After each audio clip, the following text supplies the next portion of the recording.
Hola, ¿qué tal amigos? ¿Cómo están? Este es el cuarto capítulo del podcast. La verdad es que estamos muy contentos porque en esta ocasión se nos adhiere una persona que nos ha estado apoyando aquí en la página, pero por algunas cuestiones personales no había estado presente en los tres capítulos anteriores. Así que pues les presento a Gustavo. Por favor, preséntate. Hola, me da mucho gusto saludarlos a todos y para mí es un placer mandarles un saludo a unos fieles seguidores del canal, a Eric González y su mamá, y también a mi estimado amigo Daniel y este cuate, ¿cómo se llama? Kratos, su perro, que también son fieles seguidores del canal. Muchas gracias a todos. Creo que todos nos vamos a divertir con estos podcasts. Muy bien, muy bien. Sí, cierto, porque ya llevaba tres videos que estaba comentando ahí, que le saludamos a su mamá y no sé qué. Yo pensé que era una mentada de madre, pero bueno, no lo era. No, Pues vamos a era en serio. comenzar. Bueno, en esta ocasión tenemos aquí a Jorge Montaño. Por favor, preséntate.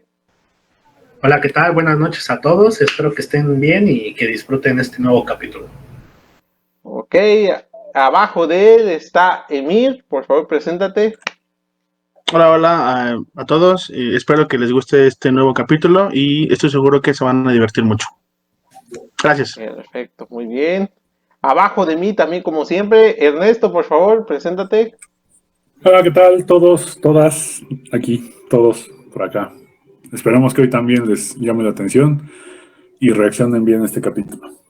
Muy bien, y bueno, en el centro de todo, hoy el que nos va a exponer el tema, pues va a ser Alejandro Morales. Por favor, preséntate. Amigos y amigas, buenas a todos. Espero que este podcast sea de todo su agrado y que pues comenten sobre qué les pareció.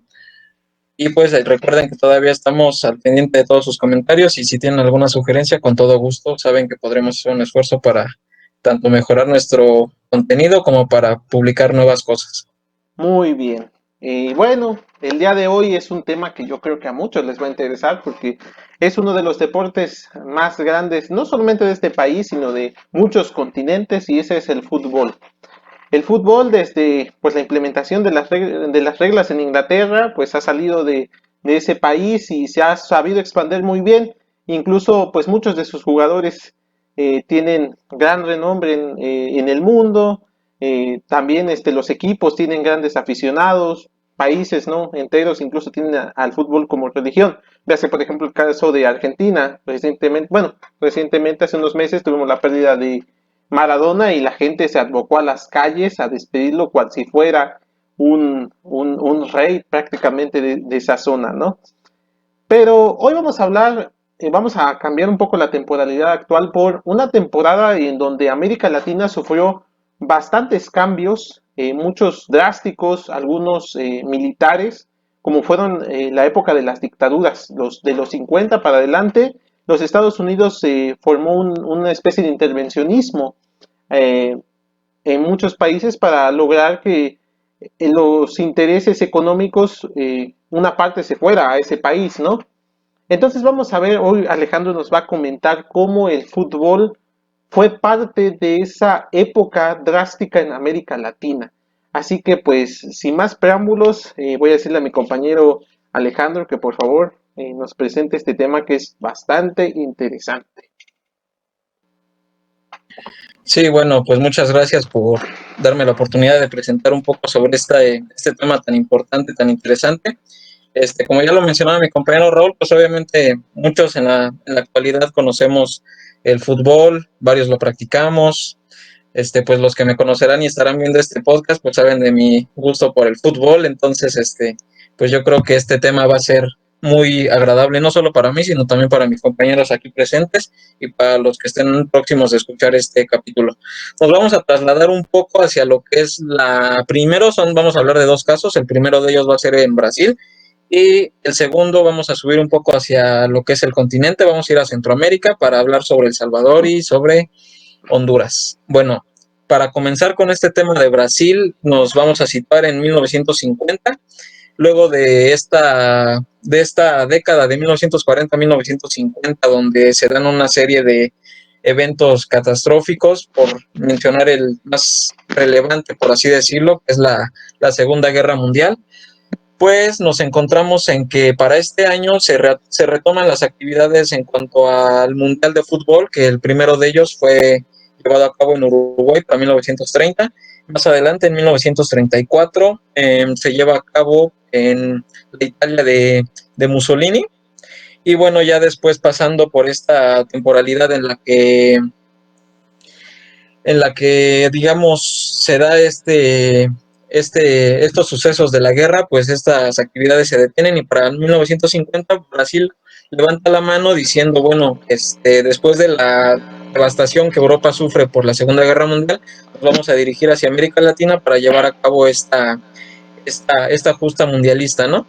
Recordar que, bueno, Brasil en la actualidad también lo conocemos por su gran impacto en el fútbol, el único país que ha sido pentacampeón de esta justa.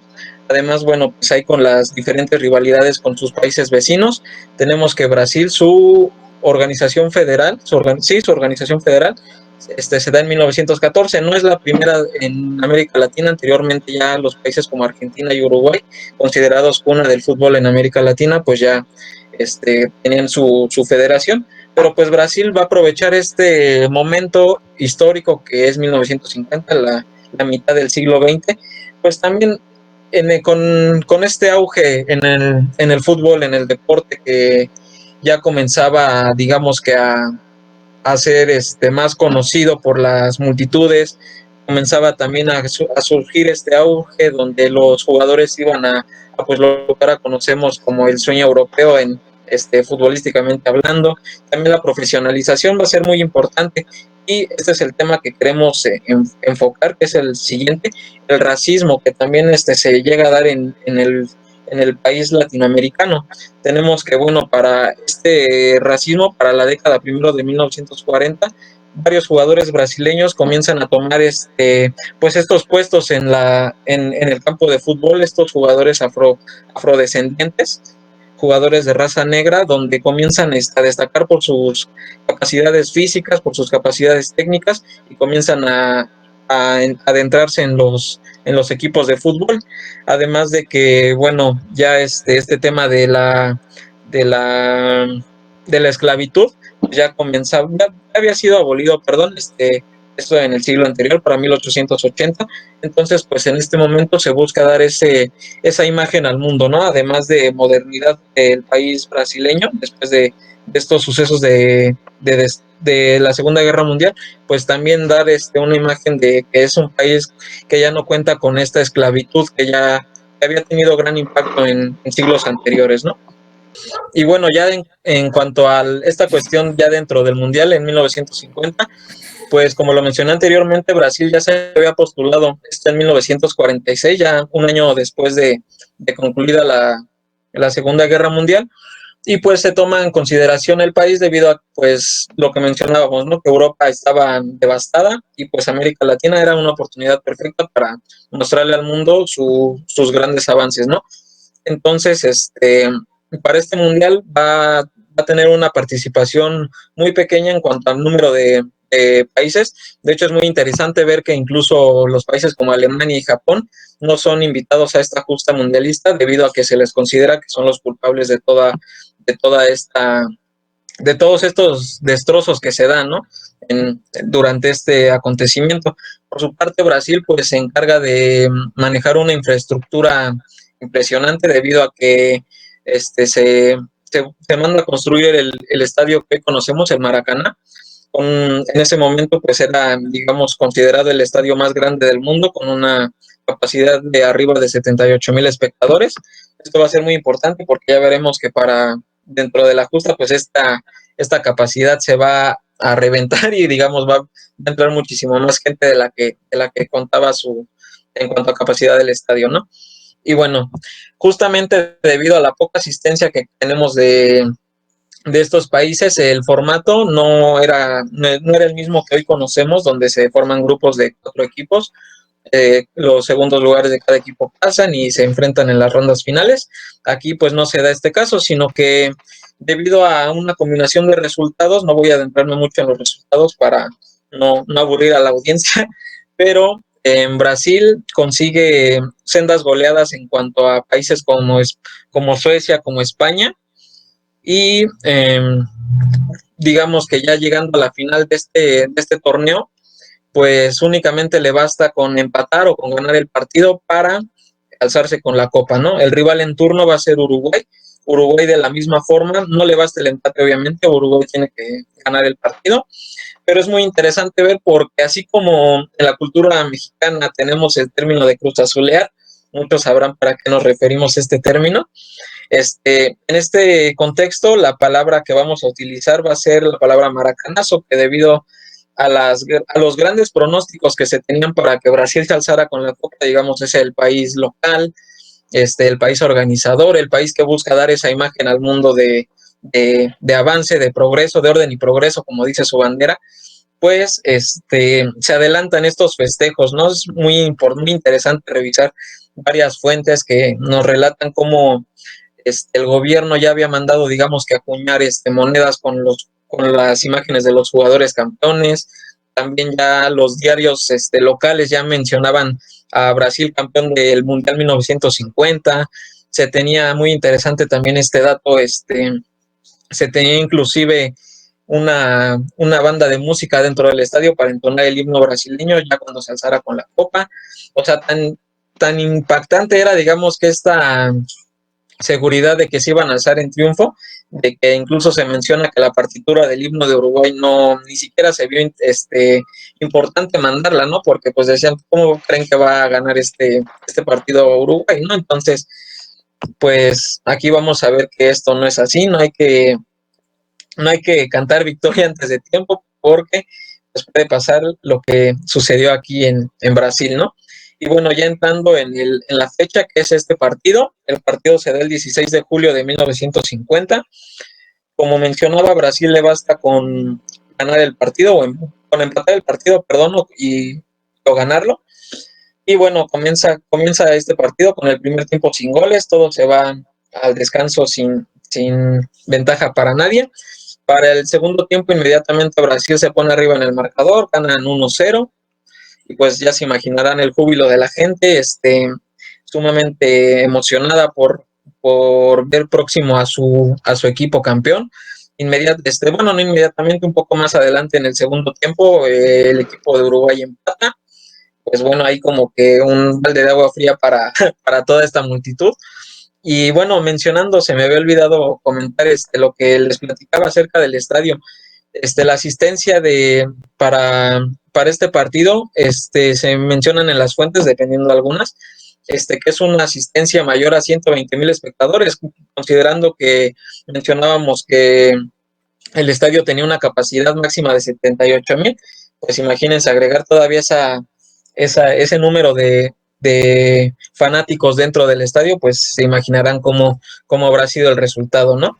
Pues ahí también hay crónicas muy interesantes de jugadores uruguayos, una de ellas muy interesante que menciona que se hablaba que los jugadores estaban dentro del campo, toda la fanaticada de las gradas, pues digamos es gente de palo, esta gente no tiene nada que ver con el resultado, entonces pues un poco de motivación ahí para estos jugadores que inclusive se sentían que no podrían ganar en este partido, ¿no? Y pues para sorpresa de todos, se da ya unos minutos antes de terminar el partido, el jugador Alcides Guilla marca el segundo gol para Brasil. De hecho, también si pueden ver el video del partido, pues se encuentran las grabaciones en YouTube. También es muy interesante ver este partido, de los goles, de los mejores momentos, de toda la gente alzada primero en el primer tiempo gritando en júbilo, y después de este gol, pues la gente sumamente callada, o sea, el estadio se silenció para ese momento. Entonces, pues la historia no cambia, el partido termina 2-1 y señores, pues tenemos campeón del mundo, que es Uruguay. ¿Quién lo diría? Yo creo que muy pocos pronosticaban este resultado para ese momento. Como mencionamos, ahí se da el famoso maracanazo, no confundir con la palabra Cruz Azul, es un poquito parecido, pero son contextos diferentes, equipos diferentes y culturas diferentes, ¿no? Y bueno, ¿qué pasa después de este partido? Pues se dan unos actos pues de tristeza, más que molestia, se da mucha tristeza en la fanaticada, se dan inclusive reportes, algunos diarios mencionan que se generaron inclusive suicidios. ¿Cómo será esta cuestión de sentirse tan mal en un partido que se tenía sumamente pronosticado que se iba a ganar? Pues que incluso se dan las personas que llegaron a suicidarse. No se tiene, digamos, ahí sí una cifra dura, pero sí se tienen estos testimonios, ¿no? Además que algunos diarios, esto también me pareció de lo más impactante, comparan este momento con el suceso de Hiroshima, de unos años antes de las bombas atómicas lanzadas por Estados Unidos, que mencionan que este es nuestro Hiroshima. O sea, yo creo que por más fanático que uno puede ser del fútbol, no puede compararse un contexto con otro, ¿no? Y menos un contexto tan crudo como es el tema de las bombas atómicas. Pero bueno, en ese momento así lo manejan en Brasil los periodistas, los diarios, la gente, me imagino. Entonces, pues ahí termina, digamos que ese partido. Y bueno, lo que mencionábamos anteriormente, en este sentido de racismo, pues digamos que se hacen llegar rápidamente mensajes o comentarios de odio hacia estos jugadores, porque hay cierta parte de los jugadores, de hecho el portero de Brasil, llamado Macir Barbosa, es de raza negra. Entonces se le tacha a este jugador. De hecho se tienen muchos datos acerca de él, que prácticamente la gente no le perdona, digamos, el segundo gol con el que Brasil pierde, y pues la gente no perdona esto y se le satanizó inclusive hasta la fecha de su muerte, ya en la década de los 90. Y digamos que desde 1950 hasta esa fecha, ustedes imagínense, pues ser satanizado de esa manera, pues terrible, ¿no? Entonces, en este sentido, tenemos que pues la gente comienza, digamos, a replicar este mensaje de odio hacia los afrodescendientes, hacia algunos jugadores de raza negra, que dicen, estos jugadores no merecen jugar con nosotros, ¿no? Se les empieza a culpar a ellos. Yo pienso que no solo a ellos, sino en general a todo el equipo, pero bueno, en este contexto yo también venimos a hablar un poco de este tema de racismo, y pues es impactante. Pero bueno, ustedes, los que quizá conocerán poco más sobre la historia deportiva de Brasil, pues suena un poco contraproducente decir, bueno, ¿por qué atacar a este sector raza negra del país cuando unos años después pues van a tener un ídolo en manos, como lo es el caso de Pelé? Pues claro, digamos que su color de piel hace notar que pues estos mensajes al final no tenían como que ese mensaje tanto de odio, digámoslo así, sino que nada más buscaban como que en el momento de la calentura, por decirlo así coloquialmente, pues culpar a alguien, ¿no? Porque como les mencionaba más adelante con el caso de Pelé, pues es totalmente diferente este caso, ¿no? Pues cambia totalmente este tema de racismo, y pues no pasa a mayores, ¿no? Digamos que tristemente el único caso que sí se tiene ahí reportado de la satanización es la del portero que les mencionaba, que hasta su muerte se le trató pues de casi de traidor nacional. Entonces pues se imaginarán. Y pues ya nada más para cerrar, digamos, con este primer caso, es muy interesante las vueltas de la vida, porque justamente este jugador uruguayo que marca el segundo gol, conocido como Alcides Gilla, fallece en la misma fecha en la que se dio el maracanazo, ¿no? Que la fecha es el 16 de julio. En esta misma fecha el jugador fallece, ¿no? Y pues me parece que eso, para cerrar este primer tema, es muy importante. Y bueno, ahora cerrando el tema de Brasil, vamos a tomar, digamos, de ejemplo lo que comentábamos de Pelé, este jugador que durante su apogeo se da, digamos, en el Mundial de 1970 aquí en México. Pues ahora este siguiente caso del que vamos a hablar se da, si bien no en el Mundial, se da en las eliminatorias un año antes, en 1969, para llegar a competir en México. Y bueno, se da en Centroamérica, se da entre entre los países, perdón, de El Salvador y Honduras. Y bueno, este caso es un caso pequeño, la verdad no hay poca información sobre él, pero la verdad lo que respecta de esta, digamos, guerra llamada del fútbol, pues sí tiene, digamos, que un cierto interés, un análisis muy importante del cual hacer mención, debido a que para el momento en el que se da esto, en 1969, recuerdo la fecha, pues digamos que El Salvador y Honduras tienen ciertos problemas en cuanto a su territorio, ¿no? Digamos que el número de población de El Salvador, pues digamos, no es proporcional a la cantidad de territorio con la que cuenta con una sobrepoblación, por lo que se busca, digamos, que trasladarse a su país vecino, que es Honduras, y adueñarse de algunas tierras para, digamos, ahí, pues, progresar, ¿no? Ir avanzando, formar, pues, informar, digamos, que un futuro para ellos, ¿no? Entonces, pues, empiezan a dar estas trifulcas entre salvadoreños y hondureños, donde pues claro, Honduras molesto de ver tanta gente, digamos, de El Salvador, pues busca pues expulsarlos, ¿no? Por ahí se crean algunos decretos, la publicidad contra los salvadoreños es, digamos, muy fuerte, ya que se les menciona pues ahí de vivientes casi, otras palabras. Y bueno, ¿qué tiene de relación todo esto con el fútbol, con el tema que nos estamos hablando hoy, ¿no? Pues digamos que en este ambiente de violencia se da justamente el partido entre El Salvador y Honduras, justamente para decidir las eliminatorias de la CONMEBOL para llegar al Mundial de México. Entonces, pues tenemos que el primer encuentro entre ellos se da en Tegucigalpa el 6 de junio de 1969, y pues la población de Honduras, como ya se imaginarán, recibe a estos jugadores salvadoreños pues con insultos, los amenazan, o sea, ya se imaginarán, un ambiente sumamente hostil, y Honduras pues termina ganando el partido de local.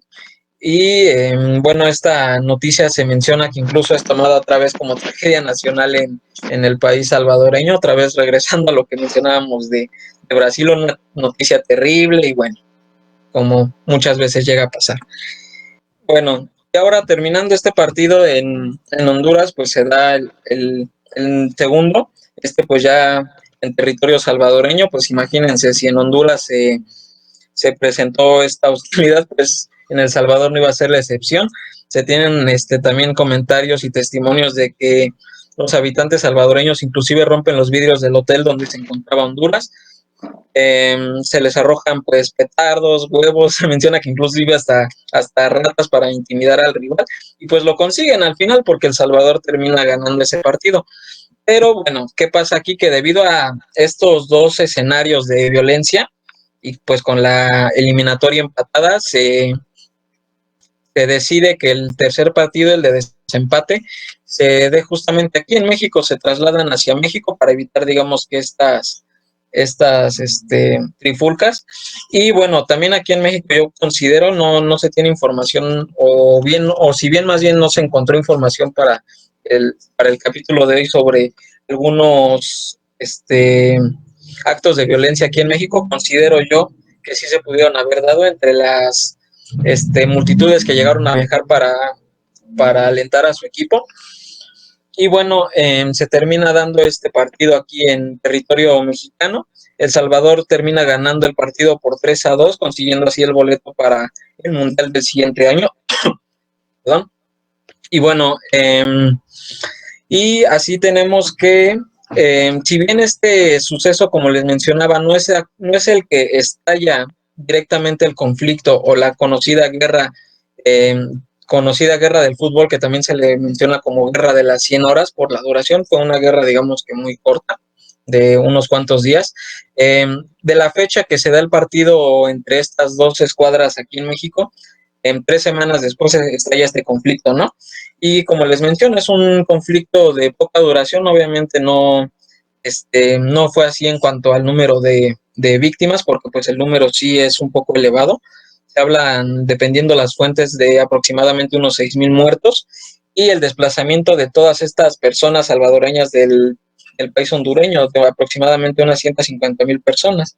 Entonces, pues, bueno, se nos hacía para nosotros muy interesante tocar este tema, ya que, si bien, como les menciono, es un tema pequeño, no es muy conocido, ¿no? Y bueno, pues aquí en el canal quisimos darlo a conocer.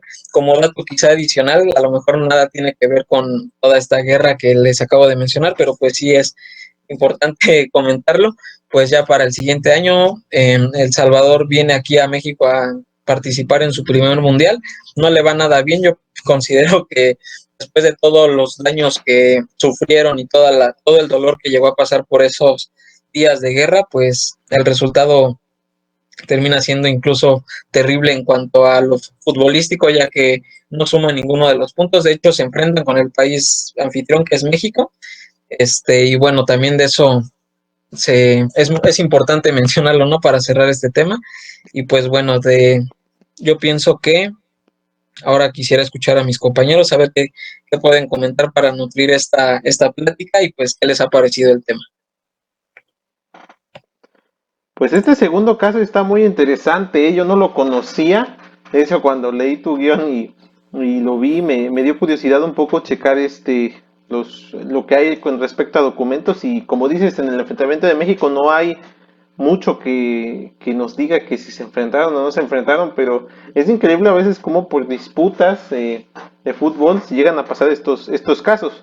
La vez pasada con Jorge le había platicado que hay un caso de una guerra que se terminó gracias a un juego de ajedrez. Bueno, un juego anterior al ajedrez, ¿no? Pero inicia con un juego de fútbol, entonces es un poco irónico. Son de esos casos que son irónicos, pero que son interesantes de saber. Así que pues, muchas gracias por haberlo traído aquí. Y no sé, ¿alguien más aquí, Emir? O Gustavo, que vayan a hablar. Sí, bueno, no solamente quedarnos con lo deportivo, hay que ver también todos los temas que encierra un partido de fútbol. ¿No? Muchas veces la gente lo ve como algo simple, pero no. Hay una frase que me gusta mucho, que es de Bill Shankly, que fue un entrenador inglés, que dice el fútbol es más que una cuestión de vida o muerte. Entonces, debemos de verlo no solamente, como les digo, en lo deportivo, sino también en lo social, en lo cultural. En este caso, esta historia de la guerra de las 100 horas, por cuestiones futbolísticas, meramente de fútbol, es interesante porque, insisto, no podemos dejarlo solamente en lo deportivo. Hay que ir más allá. De cómo se vive también en diferentes países. En Argentina es una religión, en Brasil es pasión, en México yo creo que son estas dos conjuntas exactamente con la mercadotecnia, con la lana. Entonces podemos verlo desde distintos enfoques. No quedarnos solamente con las pasiones, ¿no? Que luego también es lo que nos mueve mucho. Incluso hasta aquí nosotros hemos tenido ahí como que nos estamos ahí picoteando con los equipos, ¿no? Que si Pumas, que si el América. Pero si lo vemos en otro lado, si lo vemos, por ejemplo, en Argentina, el ejército, la policía tienen que estar en los estadios, porque si vive de una manera distinta, es muy violenta la reacción de los aficionados, pero yo creo que también es muy padre ver esos partidos, ¿no? Porque tiene mucho color, tiene muchos aromas, creo yo, y se pueden desde distintos enfoques, ¿no? Desde el que está hasta arriba en el estadio, que es el que paga el lugar más barato, hasta el que está hasta abajo, que es el que paga más caro. Y lo ve de diferente forma, ¿no? Lo vemos en los estadios, en el Estadio Azteca, lo hemos visto, ¿no? Donde se vive más la opción más ferviente es en las barras bravas, que es otro tema también que en algún momento lo podremos tocar. En fin, da para muchos enfoques, pero me parece interesante, me pareció nutrida esta plática de hoy del fútbol. Bueno, yo quisiera agregar, además de lo que retoma Emir, que el fútbol no es nada más una cuestión de lo simplemente deportivo, yo quisiera agregarlo desde un punto de vista, digamos que material, por así decirlo. A final de cuentas, el fútbol o las pasiones que se viven del fútbol son el resultado de las interacciones sociales que se van desarrollando, desde el entrenador que va planteándoles las formas de jugar a los jugadores cómo se relacionan con el público, y luego el público cómo se relaciona también con los mismos jugadores, ¿no? Entonces, a final de cuentas, el fútbol, viene siendo esto, un producto de varias interacciones, de varias, en el fútbol convergen distintas clases sociales, por así decirlo, ¿no? O sea, ahí podemos ver a aficionados que son ricos, de clase media, clase baja, y que a final de cuentas conocen un equipo y se identifican de forma social con un equipo, ¿no? Bien lo decía Mir. Luego nos andamos picoteando que el América está re feo, y sí, pero o sea, a final de cuentas es un producto digamos, de todo lo que ha venido aconteciendo en el fútbol. O sea, a final de cuentas, yo lo veo desde una manera personal. A final de cuentas, nos han venido diciendo que el fútbol es un producto. En ese sentido de que qué producto es mejor, vamos a decir, qué producto es mejor, el Pumas, el América, ¿no? Ahora, vaya, el fútbol, en los dos casos que Alejandro nos platica, a final de cuentas viene siendo eso, un producto que viene y toca dos distintas posturas. Por ejemplo, lo que platicabas del Brasil, festejar antes de tiempo, y luego, ¡pum!, El Salvador, Honduras, pierden un partido en un juego de desempate, y luego días después se van a la guerra. Entonces dices, ¿qué sucede? O sea, se supone que esta es bueno, yo lo vería así, o yo lo veo así desde esta perspectiva. Tal vez no sé mucho de fútbol, pero el fútbol considero yo que sería más bien una guerra de deportiva, más bien no de países. Yo lo vería en ese sentido. Pero siento que así se ha venido manejando. Como bien, bueno, actualmente el fútbol es dinero, dinero, dinero, pues deja, ¿no? Entonces, vuelvo a reiterar, ¿qué producto es mejor? Tenemos varios casos, ¿no? Te venden Real Madrid, Barcelona, vaya, el top del fútbol. Pero Gus, no solamente es insisto, no es solamente en lo deportivo, también en lo económico y en lo político. No sé si se recuerdan cuando fue la inauguración del Mundial de Brasil, aquella rechifla contra Dilma Rousseff estuvo muy cabrona, y ahí en ese entonces el que era el presidente de la FIFA, Blatter, como que quiso apaciguar a la gente y también se llevó la rechifla. Insisto, no es solamente lo deportivo. Yo creo que ya el fútbol ya no es deportivo, ya no es tanto el deporte, porque cada país que ahora que se organiza un mundial deja una derrama económica exorbitante, ¿no? En derechos televisivos, en la explotación de imagen de los futbolistas, que es lo que mencionaba Raúl al principio, cosas que no se veían en ese entonces, cuando fue este conflicto entre Honduras y El Salvador. Entonces, y vuelvo a reiterar, tenemos que verlo, o podemos verlo desde otros enfoques también, pero sí, o sea, sí entiendo tu punto, pero yo lo que quiero es que no se satanice al fútbol, porque muchas veces aquí en México, pues, aquí lo hemos visto como, hemos escuchado que es como el opio del pueblo. Eso es una...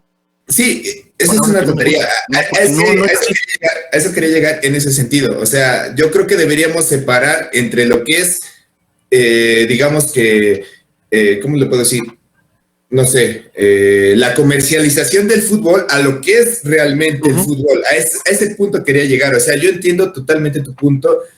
Y como lo dije, o sea, yo creo que debería ser más bien una guerra deportiva, más no de países, más no una guerra comercial. A eso quería llegar, ¿no? O sea, lo que tú dices, yo también concuerdo contigo. O sea, no creo que se deba satanizar un deporte, porque pues realmente no es válido. A final de cuentas es un deporte, ¿no? O sea, luego no sé, cascareamos y puede que resulten ciertas pasiones, pero ahí muere, ¿no? Y no por eso ya dejamos de ser amigos o X o Y cosas. O sea, tomando un ejemplo. No es que no sabemos porque muchas veces estamos peleados, la verdad. Sí, pues vale, lo debes saber. Alejandro ha jugado no sé cuántos años de su vida de fútbol y debes saber que cuando en un fútbol no solamente te mueve el que te hagan un cañito o el que te estén picando, o sea, ese es yo pienso que es la esencia del fútbol. No es de gustos, no es solamente de mercadotecnia, pero se ha exprimido tanto este deporte porque es lucrativo, deja mucho dinero. Y tanto deja, pues, lo hemos visto aquí en México, lo hemos visto, por ejemplo, con Miguel Herrera, que hizo proselitismo por el PRI, por el Partido Verde. Y si nos vamos para el 86, ni hablar de México viene saliendo de lo del sismo. Y de ahí se agarraron el gobierno para hacer el mundial. No sé si se acuerdan de aquella frase de queremos frijoles, no queremos goles, queremos frijoles.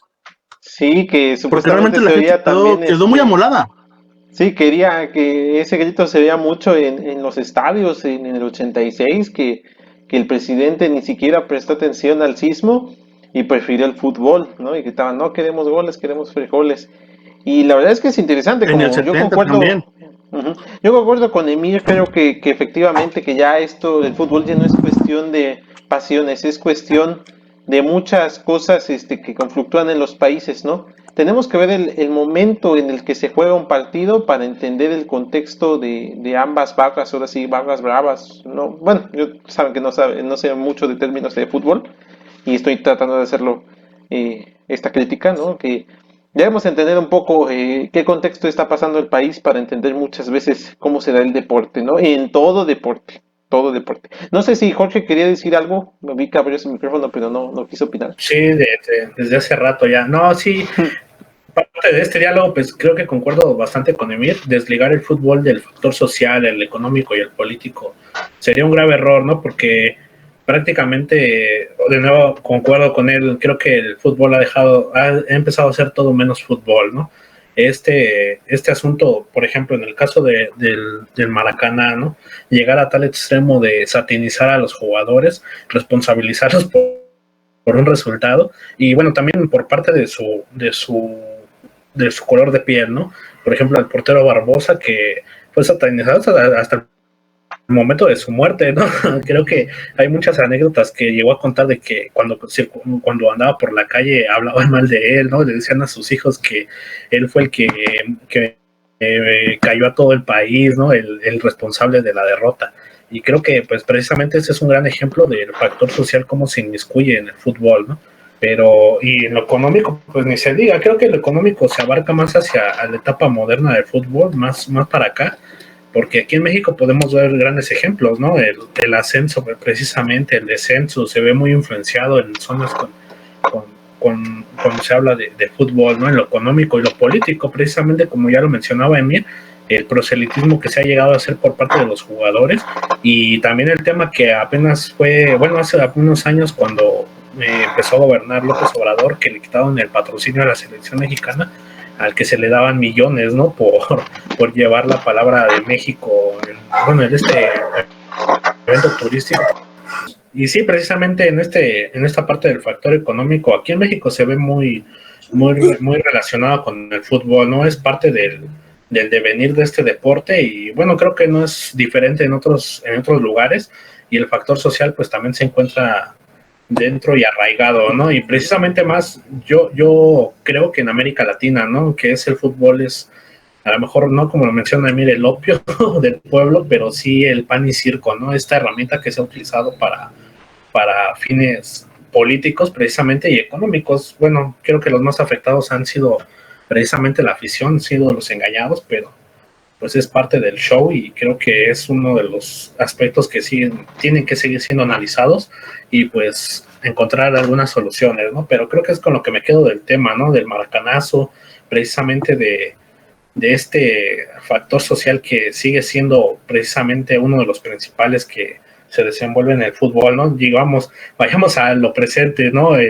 Arjen Robben, ¿no? Quizás aquí nos satanizamos a los jugadores, pero creo que aquí en México precisamente el señor del penal creo que va a seguir siendo odiado aquí cada año sale no era penal, pero creo que ese es un buen ejemplo de lo que sigue siendo el factor social dentro del fútbol, ¿no? Cómo se incrusta en las mentes y sigue siendo parte de la vida diaria de las personas, ¿no? Y creo que es algo que no se debe de olvidar y tampoco aislar el fútbol, el deporte como algo que tiene que ir relacionado con la educación, ¿no? Creo que no se debe de tomar de ese lado más banal que creo que se puede representar, igual que por cualquier tipo de gusto, no se puede juzgar a una persona por el gusto, pero creo que se debe de entender como un todo y no como partes desiguales y por aparte, ¿no?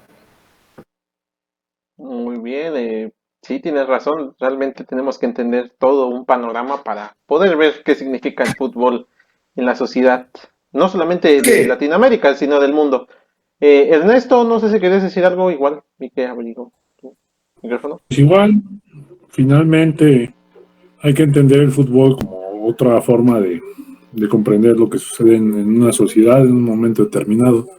Entender por qué hay ciertos equipos y dentro de estos equipos ciertas aficiones que son quizá tan pasionales que llegan a precisamente a confundir esta idea de la pasión por el equipo con prácticamente, o sea, decir, si no estás con el equipo, estás contra mí y demás, y finalmente el uso que se le puede dar al fútbol más allá del mero deporte, sino más bien, por ejemplo, pues, ya no digamos lo económico, porque pues, eso se veía venir desde hace ya varios años, pero sí, por ejemplo, el uso político que se le puede dar, o lo que representa a nivel político quizá un club de fútbol.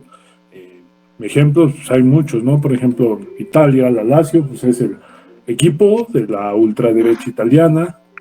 Como dato curioso, este año precisamente debuta en el equipo un muchacho llamado Benito, y apellidado Mussolini, que es el nieto de Benito Mussolini. Rayos. Sí, sí, parecen Coincidencias de la vida. De hecho, ahorita que mencionó... sí existen. Pero sí es finalmente todo lo que implica ir, o sea, muchos dicen es que el fútbol es el opio del pueblo, no sé por qué lo ven, que le ven a un deporte así, pero pues finalmente el fútbol es eso, es un medio de identidad para muchos sectores de la población que lo han ido perdiendo frente a otros temas. Por ejemplo, digamos, muchos aficionados de antes o demás, o sea, veían el fútbol como una forma de pertenecer a algo. Y ya no digamos todo lo que ha pasado en los últimos años, precisamente crisis económicas y demás que afectan, y de repente pues la gente ya no encuentra algo a qué aferrarse, y por eso es que en el fútbol todavía ven como el último reducto de identidad para algunos grupos. Ya, creo que de momento sería todo. Y creo que ese aspecto es muy curioso, ¿no? Lo mencionas de las personas de antes que se relacionaban precisamente con ese deporte con mayor profundidad, y es a las que más escuchas en un presente decir, es pura tranza, es un negocio, y ya no les interesa el fútbol, ¿no? Pero ¿a qué edad llegaron a esa conclusión, ¿no? Y creo que ahora los más jóvenes son los que son más fervientes y apasionados, ¿no? Son los pocos los que se llegan a dar cuenta de este panorama, pero creo que es un patrón, ¿no? Que se viene repitiendo, y es importante analizar, y creo que en un momento ponerlo en mesa de debate y profundizar sobre el tema. Sí, en esta cuestión de la identidad también juegan papeles muy importantes, por ejemplo, los uniformes, ¿no? Las marcas, los colores que muchas veces decimos en el argot futbolístico que le llaman soy azul y oro, soy azul crema o soy rojiblanco, ¿no? E inmediatamente ya quienes sabemos o quienes tenemos una idea del fútbol sabemos a qué nos estamos refiriendo con esos colores. Esta cuestión de esta parte de identidad es muy importante. Y lo que menciona Razo también, ¿no? Tenemos aquí, por ejemplo, el caso de el América, que son los hijos de Televisa. Y si vemos qué es el América, ¿no?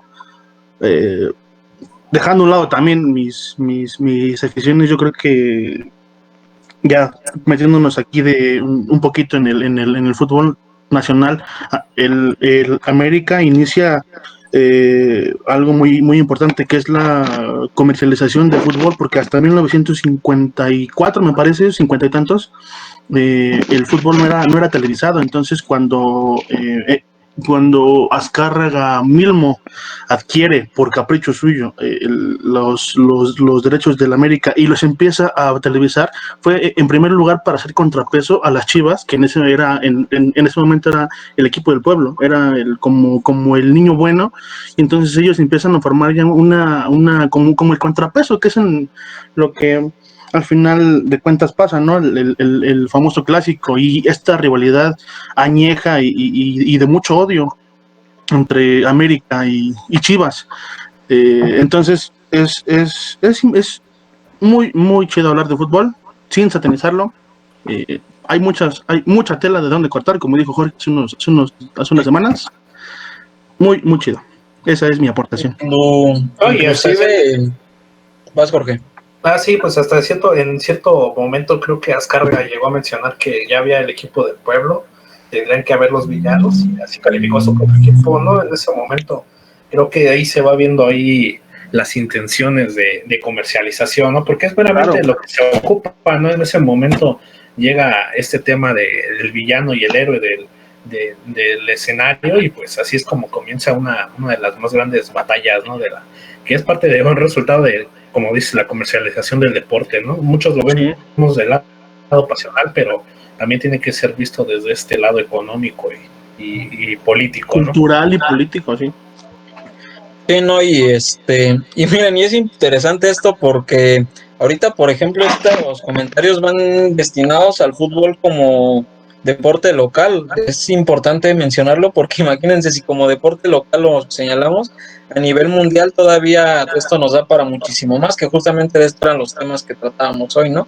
Por ahí me llama mucho la atención lo que mencionábamos de pues, cómo se vive el fútbol en diferentes países. Aquí yo considero a título personal que México pues es un país sumamente fanático del fútbol, ¿no? Sabemos el impacto que en México tiene, pero no lo podemos comparar. Por ejemplo, yo creo que para mí el caso más pesado, por así decirlo, es Argentina, porque pues no nos vamos muy lejos. Hace unos meses con la muerte de Maradona, ¿cómo se trató esto? O sea, como si se tratara de un mártir histórico, un héroe nacional, sí. así se le trataba, ¿no? Eso ya a título personal, pero es impresionante la forma en la que se llegan a manejar lo que mencionaba Ernesto en Italia y en varios países, ¿no? Porque además, perdón, Gus, también es muy interesante ver estos contextos en los mundiales, ¿no? Porque sí llama mucho la atención que si ahorita mencionamos que el fútbol se trata ya más de un tema económico, en, digamos, relación mundiales, yo pienso que esto se va manejando desde aproximadamente el 2010 para mí con el Mundial de Sudáfrica, porque lo que mencionábamos, la derrama económica que se da es importantísima. Y digamos que en diferentes contextos, por ejemplo, aquí mencionamos el caso de Brasil, por ahí podemos ir al caso de Chile, que se da el Mundial en 1962 después del sismo de Valdivia, del terremoto, perdón, pues que también se busca dar, digamos, que ese apoyo, por así decirlo, en cuanto a lo económico. Se da el Mundial de Inglaterra en el 66, se da el Mundial en el 70 aquí en México, el Mundial del 76, que puede ser más igual impactante, otra vez, perdonen que regresemos al tema de Argentina, pero el caso de la dictadura de Videla, ese Mundial para un buen análisis en cuanto a lo histórico es impactante porque ahí se tocan los primeros temas de corrupción en el fútbol, tristemente. Nos vamos también al Mundial del 90 en Italia, que se busca reivindicar la imagen de Italia después del Mundial del 34 de Mussolini. Fíjense cuánto tiempo pasa, ¿no? Desde el Mundial de Mussolini en 34 hasta el Mundial de Italia, que todavía como que se sentían avergonzados de haber dado esa imagen al mundo.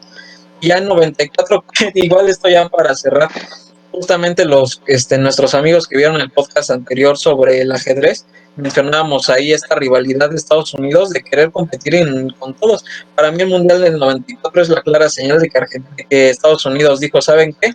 Ya mucho ruido por el fútbol, aquí ni nos gusta el fútbol, pero vamos a competir contra todos y que ven que aquí también se puede hacer fútbol. Claro, en el futbolístico, claro que ese Mundial es muy recordado por el nivel, un mundial muy bueno, pero en cuanto a estos países se llegó a criticar incluso la sede, de que dicen, bueno, Estados Unidos ni siquiera tiene liga profesional o apenas tenían liga profesional cuando se da este mundial, ¿no? Entonces también ver al fútbol como esa forma de reivindicarse en cuanto a imagen, en cuanto a imagen hacia otros países, también es muy interesante verlo en ese contexto en el siglo XX. Y ahorita pues que ya es un tema meramente económico, que tristemente quién sabe a dónde nos vaya a conducir, ¿no? Pues a otro mundial aquí, carnal, en México. Compartido.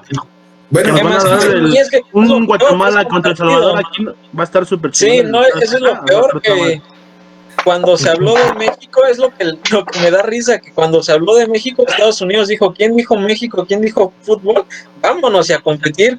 Y ahorita ve lo que están consiguiendo, conseguir otra vez la sede, digamos, que a mayor porcentaje de partidos, de todo eso, y pues para México es una tristeza, porque digo, ¿cuántos no quisiéramos ver aquí un mundial, no?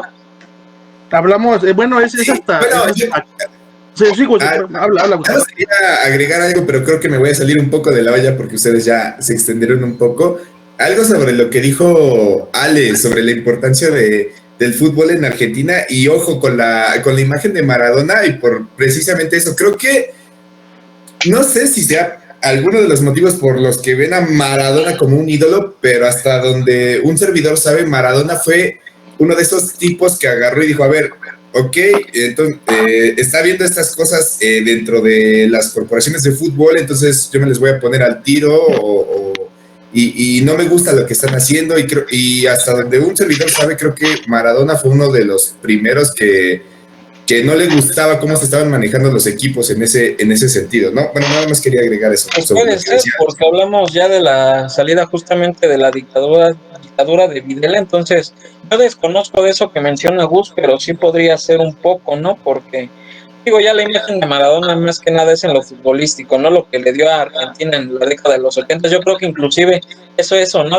Después de una década como la de los 70, donde se vivió un ambiente sumamente violento, tener, digamos, que ese respiro en los 80s, esa alegría, pues también fue muy importante, ¿no? Para esos momentos. Sí, aunque a veces habría que comparar, ¿no? Lo que era el Maradona de esa época al Maradona de ahorita al Maradona que era de ahorita, que le mete goles a niños sin piernas.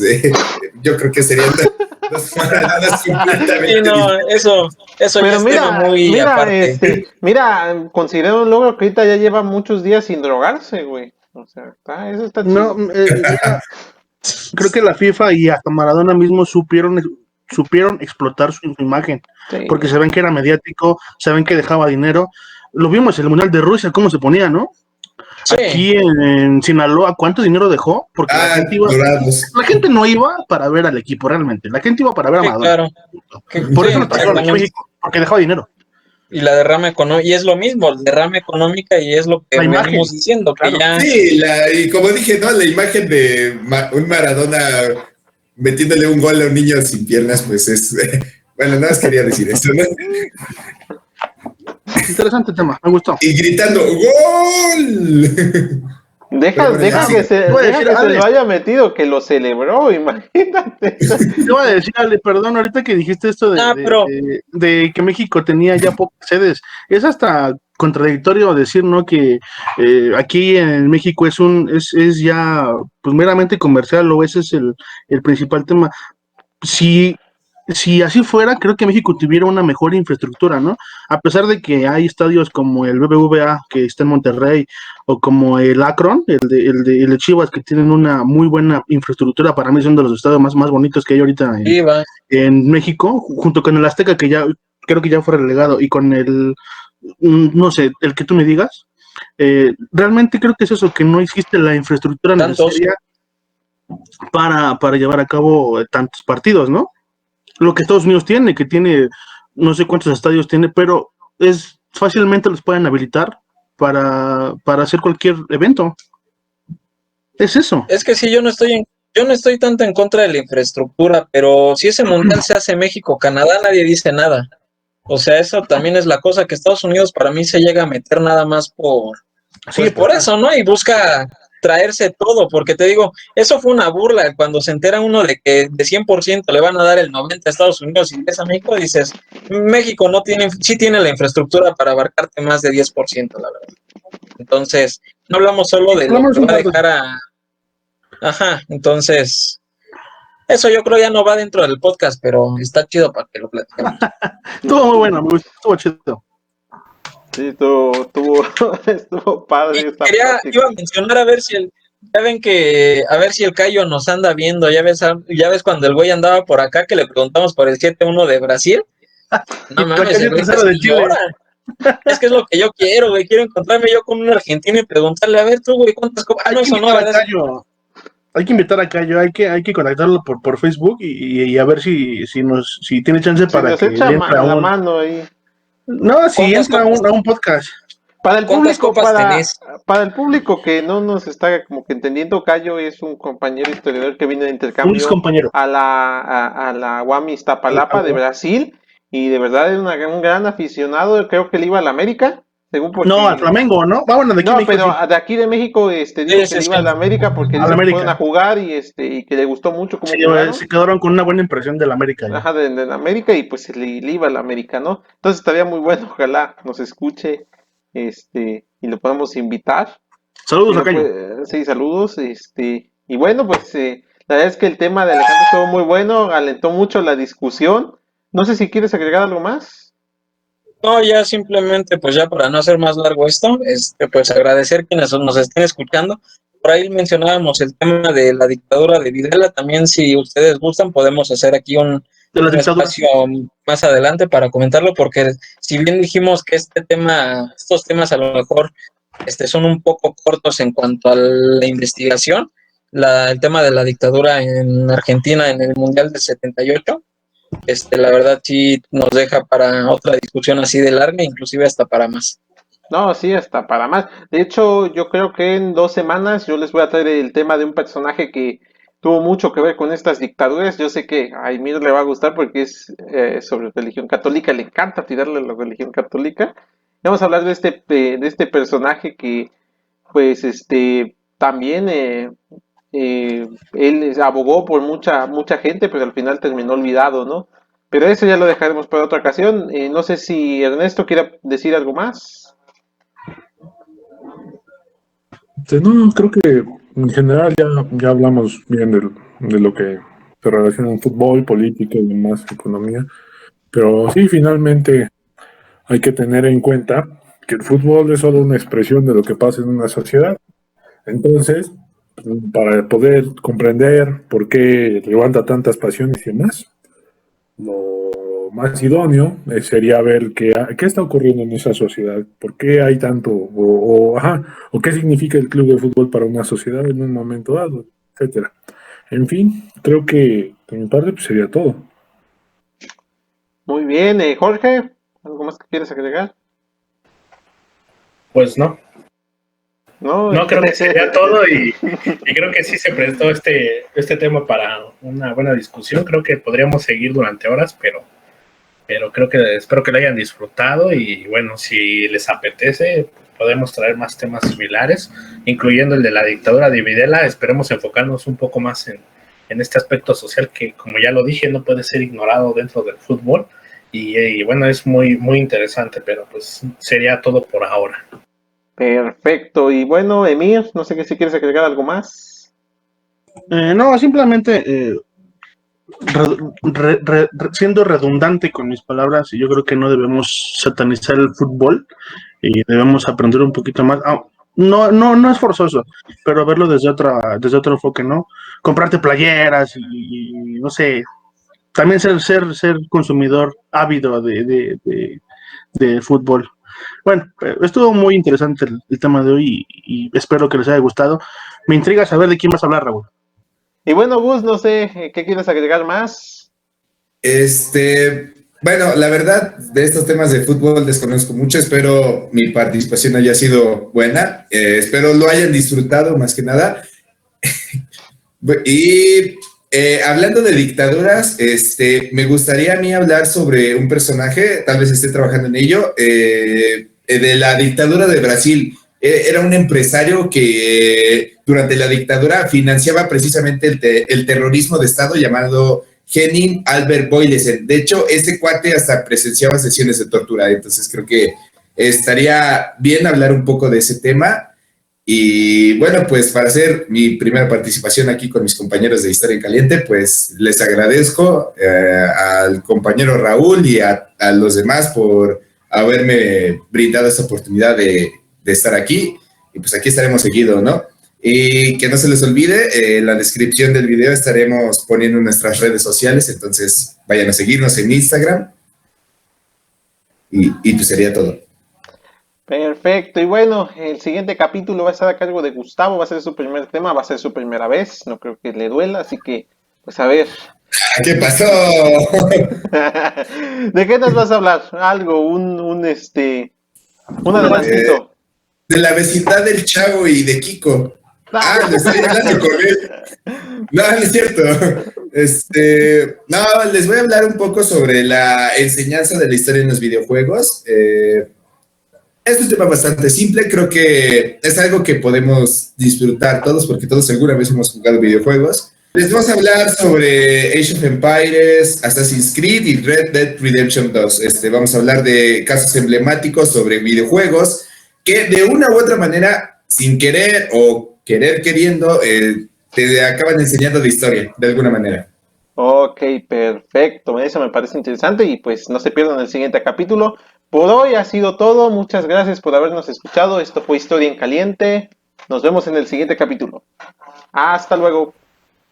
Bye, bye. Gracias.